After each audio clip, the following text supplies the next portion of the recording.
Welcome student. যে বিষয়টি আমি আজকে তোমাদের সঙ্গে শেয়ার করতে যাচ্ছি সেটি হচ্ছে three hidden function of adenine. তোমরা যারা ক্লাস 12-এর স্টুডেন্ট এবং তোমরা যারা নিট পরীক্ষার্থী, তোমাদের জন্য খুব ইম্পর্টেন্ট। এছাড়াও তোমরা যারা ক্লাস 10-এর স্টুডেন্ট, তোমরা যারা আগামী দিনে সায়েন্স নিয়ে পড়াশোনা করতে চাও, নিট পরীক্ষা দিতে চাও, তোমরাও কিন্তু ভালো করে বিষয়টিকে লক্ষ্য করো। তোমাদের যদি অ্যাডেনিনের সম্পর্কে রয়েছে কিন্তু একটু অল্প বিস্তর নেই, সেরকম অল্প রয়েছে। কিন্তু বারবার আমি বলছি আজকের এই বিষয়টি তোমরা যারা নিট পরীক্ষার্থী তোমাদের জন্য খুব ইম্পর্টেন্ট। এই সংক্রান্ত তোমাদের কোনো প্রশ্ন থাকলে তোমরা কমেন্ট বক্সে এসে প্রশ্ন করবে, আমি তোমাদের প্রত্যেকের উত্তর দিয়ে দেবো। তাহলে ভিডিওটি শুরু করা যাক। এখানে কিন্তু সিবিএসসি থেকে, এনসিআরটি থেকে কিন্তু বিভিন্ন রকমের প্রশ্ন কিন্তু এখান থেকে হয় নিট পরীক্ষাতে। দেখো, যখনই আমরা অ্যাডেনিনের কাজ কি বা অ্যাডেনিনের ফাংশন কি এটা নিয়ে আলোচনা করি, তখনই আমাদের মাথার মধ্যে কি আসে? ডিএনএ এর কথা আসে এবং আরএনএ এর কথা আসে। Adenine is the fundamental building blocks of DNA and RNA. এই যে ডিএনএ এর মধ্যে কি রয়েছে? অ্যাডেনিন আছে। আরএনএ এর মধ্যে কি আছে? অ্যাডেনিন আছে। This is the structure of RNA, single stranded structure, and this is the double stranded structure of DNA. আমরা প্রত্যেকেই জানি যে অ্যাডিনে ডিএনএ এর মধ্যে এবং আরএনএ এর মধ্যে কি থাকে না, পিউরিন বেস থাকে এবং পাইরিমিডিন বেস থাকে। পিউরিন বেস হিসাবে কি থাকে? Adenine, guanine. আর পাইরিমিডিন বেস হিসাবে কি থাকে? সাইটোসিন এবং থাইমিন। তাহলে প্রথমেই যেটা আমি একটু আগেই বললাম যে আমাদের ডিএনএ এর মধ্যে এবং আরএনএ এর মধ্যে কি থাকছে? পিউরিন বেস থাকছে। আর কি থাকছে? আর থাকছে পাইরিমিডিন বেস। আমি শর্টে এটাকে লিখলাম পিউরিন আর পাইরিমিডিন বেস থাকছে। পিউরিন বেস হিসাবে কি থাকে? পিউরিন বেস হিসাবে থাকে অ্যাডেনিন থাকে। আর কি থাকে না? গুয়ানিন থাকে। আচ্ছা, আর পাইরিমিডিন হিসাবে কি থাকছে? পাইরিমিডিন হিসাবে থাকছে সাইটোসিন থাকছে এবং থাইমিন থাকছে in case of DNA. But in case of RNA এই টি এর পরিবর্তে কি থাকছে? ইউ থাকছে। তাহলে হোয়াট ইজ, আমি একটু কালারটাকে চেঞ্জ করি তাহলে বোঝাতে একটু সুবিধা হবে। What is adenine?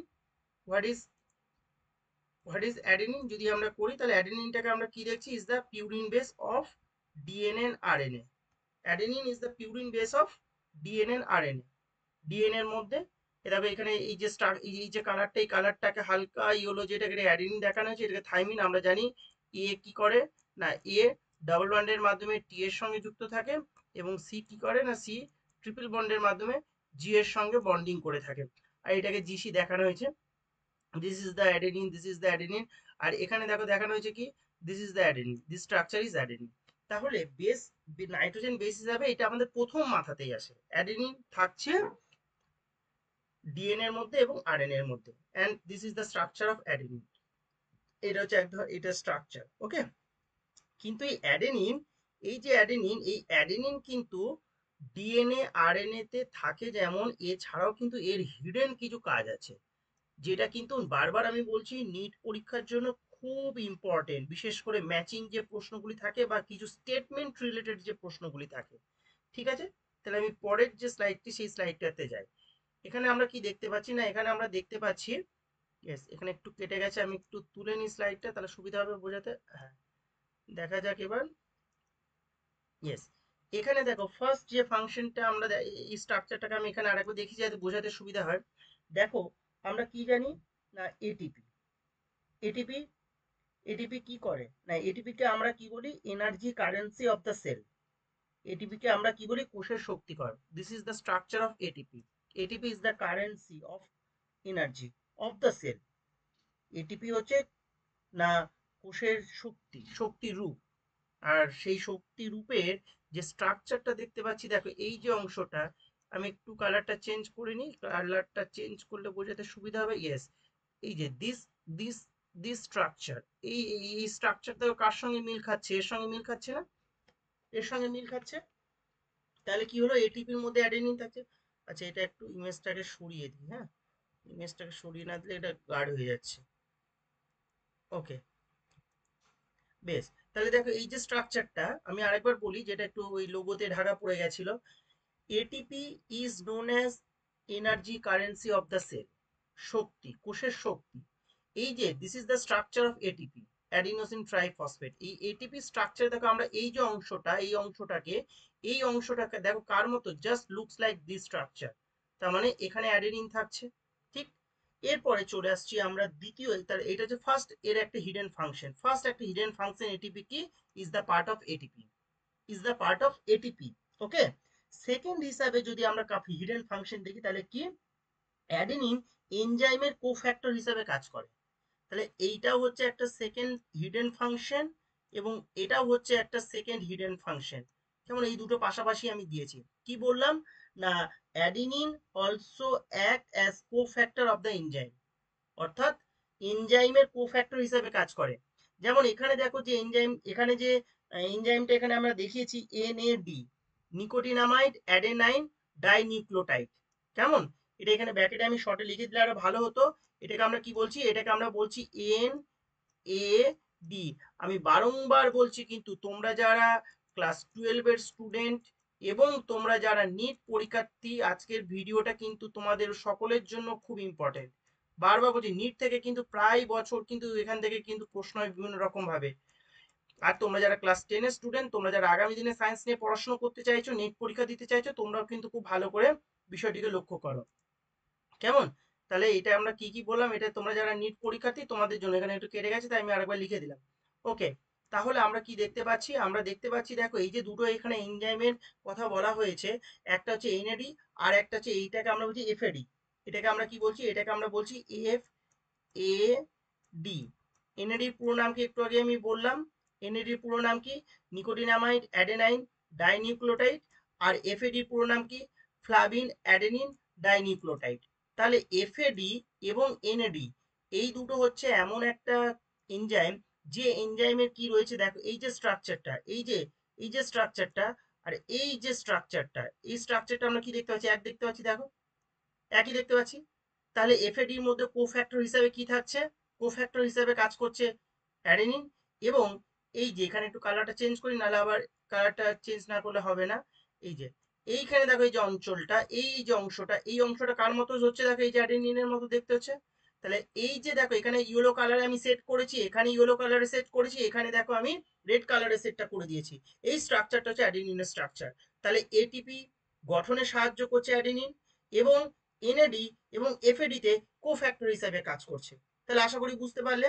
এবং চলে আসছি আমরা পরবর্তী যে স্লাইডটা, সেই স্লাইডটাতে আমরা কি দেখতে পাচ্ছি, এখানেও কিন্তু তৃতীয় ফাংশন যদিও বলি, কিন্তু একটা কোফ্যাক্টর হিসাবে কাজ করছে। কি হিসাবে কোফ্যাক্টর করছে দেখো, আমরা জানি প্ল্যান্ট রেসপিরেশনের ক্ষেত্রে এই যে পাইরুভেটকে আমরা অ্যাসিটাইল কোয়েতে কি করছি, চেঞ্জ করছি বা চেঞ্জ হয়, তাই তো। এটা বারবার মনে রাখবে, এটা কি, প্ল্যান্ট রেসপিরেশনে। যেমন আমি এখানে শর্টে আরইএস লিখে রাখলাম। প্ল্যান্ট রেসপিরেশনের ক্ষেত্রে কি হচ্ছে না, প্ল্যান্ট রেসপিরেশনের ক্ষেত্রে হচ্ছে দেখো, পাইরুভেটকে কিসে কনভার্ট করা হচ্ছে, অ্যাসিটাইল কোয়েতে কনভার্ট হচ্ছে। তাহলে এই যে অ্যাসিটাইল কোয়েতে কনভার্ট হচ্ছে, এই অ্যাসিটাইল কোয়েতে কনভার্ট হওয়ার সময় কিসের প্রয়োজন হচ্ছে, এখানে অ্যাসিটাইল অ্যাসিটাইল কোয়েতে যে কনভার্ট হচ্ছে, এই অ্যাসিটাইল কোয়েতে কনভার্টের সময় প্রয়োজন হচ্ছে কোএনজাইম এ। এই দেখো এটা হচ্ছে কোএনজাইম এ কিন্তু। কেমন, তাহলে এই পাইরুভেটকে আমরা কিসে কনভার্ট করছি, অ্যাসিটাইল কোয়েতে। এই পাইরুভেটকে অ্যাসিটাইল কোয়েতে কনভার্ট করার জন্য কিসের প্রয়োজন হচ্ছে, কোএনজাইম এ। আর এই coenzyme A, this is the structure of coenzyme A, দেখো নিচে আমি লিখে রেখেছি। এই স্ট্রাকচারটাকে যদি আমরা দেখি, তাহলে এই যে অংশটা আমরা দেখতে পাচ্ছি, এই অংশটা কার মতো দেখতে হচ্ছে, একটু আগে দেখো আমি একটা স্লাইডে দেখিয়েছিলাম কি অ্যাডিনিনের মতো দেখতে হচ্ছে। অ্যাডিনিনের মতো নয়, adenine, this is the adenine. এটা একটা কোফ্যাক্টর হিসাবে কাজ করছে এখানে। বেশ, নেক্সট আমরা যে স্লাইডটা দেখতে পাচ্ছি দেখো, দ্বিতীয় কাজ হয়ে গেলে 3 নাম্বার যদি কাজটাকে আমরা লক্ষ্য করি, তৃতীয় ফাংশনটাকে যদি আমরা লক্ষ্য করি, তাহলে এটা একটা গুরুত্বপূর্ণ ফাংশন। এখানে কি দেখতে পাচ্ছি, adenine is the part of common secondary messenger. Adenine is the common part of secondary messenger, secondary messenger হিসাবে কাজ করছে কি, cyclic AMP, adenosine monophosphate, cyclic AMP. দেখো কিছু কিছু ওয়াটার সলিউবল হরমোন আছে, এই ওয়াটার সলিউবল হরমোন কি হয় না, কোষের ভিতরে কিন্তু প্রবেশ করতে পারে না। যেমন ধরো এখানে দেখানো হয়েছে, আমি একটু কালারটাকে চেঞ্জ করে নিই, কালারটা চেঞ্জ করে নিলে সুবিধা হবে। ইয়েস, দেখো এইখানে দেখো দেখানো হয়েছে কিনা, ওয়াটার সলিউবল হরমোন দেখতে পাচ্ছ, এখানে লেখা রয়েছে ওয়াটার সলিউবল হরমোন। এই যে ওয়াটার সলিউবল হরমোন, এই হরমোনগুলি কিন্তু কি হয়, কোষের ভিতরে প্রবেশ করতে পারছে না। কেন, ওয়াটার সলিউবল হরমোন, তাহলে এরা কি করছে দেখো, এখানে এই জন্য লেখা রয়েছে এটি। এটি মানে এখানে কাকে বোঝানো হয়েছে, কালারটা চেঞ্জ করি নাহলে হবে না, মিশে যাচ্ছে। আচ্ছা, এটি মানে কি, এটি মানে বলে যে হরমোনটাকে, এই ওয়াটার সলিউবল হরমোন কোষ পর্দাতে যে রিসেপ্টর আছে তার সঙ্গে গিয়ে যুক্ত হয়। তাহলে এই দেখো এইটাকে আমরা বলছি রিসেপ্টর, এইটাকে রিসেপ্টর। তাহলে ওয়াটার সলিউবল হরমোন কি করলো না, এই যে cell membrane receptor, cell membrane রিসেপ্টরের সঙ্গে গিয়ে যুক্ত হলো। এবং এই হরমোন কিভাবে কোষে বার্তা পাঠাবে, তাহলে এখানে যুক্ত হয়ে গেল, যুক্ত হওয়ার পরে কোষে একটা সিগন্যাল পাঠাতে হবে। সেই সিগন্যালটা কি করে পাঠাবে, অ্যাজ এ সেকেন্ডারি মেসেঞ্জার হিসাবে সাইক্লিক এএমপি তৈরি করে। এই দেখো সাইক্লিক এএমপি, এখানে স্টেপ বাই স্টেপ লেখা রয়েছে, তোমরা একটু ভিডিওটি পজ করে দেখে নাও, আমি আর বলছি না, নাহলে ভিডিওটি বড় হয়ে যাবে। কারণ সেল কি করে সেকেন্ডারি মেসেঞ্জার কাজ করছে আজকে আলোচনার বিষয় সেটা নয়, পরে একটা ভিডিওতে আলোচনা করব। আজকে শুধু আমি এখানে যেটা দেখাতে চাইলাম সেটা হচ্ছে অ্যাডিনিন। অ্যাডিনিনের কি কি ফাংশন। তাহলে ফার্স্ট ফাংশন আমরা কি দেখলাম, এটিপি স্ট্রাকচারে। তারপরে দেখলাম কি কোএনজাইমে কোফ্যাক্টর হিসাবে কাজ করছে, যেমন এফএডির ক্ষেত্রে, এনএডির ক্ষেত্রে। এবং ইলেকট্রন ক্যারিয়ার হিসাবে কাজ করছে কার, না ওই পাইরুভেট থেকে অ্যাসিটাইল কোয়ে যে কনভার্ট হচ্ছে সেখানে, ওখানে ইলেকট্রন ক্যারিয়ার হিসাবে কাজ করছে। আর সিওটা কোএনজাইম এ কোফ্যাক্টর হিসাবে কাজ করছে। এবং কোএনজাইম এর স্ট্রাকচারে দেখলাম অ্যাডেনিন থাকে। আর তৃতীয় ফাংশন হিসাবে যেটা কি দেখছি, এই যে সেকেন্ডারি মেসেঞ্জার হিসাবে কাজ করছে, তাহলে সাইক্লিক এএমপি তৈরি করছে। আজকে এটুকুই তোমাদের সঙ্গে শেয়ার করা ছিল। যদি এই সংক্রান্ত তোমাদের কোনো প্রশ্ন থাকে তোমরা কমেন্ট বক্সে এসে প্রশ্ন করবে, আমি তোমাদের প্রত্যেকের উত্তর দিয়ে দেবো।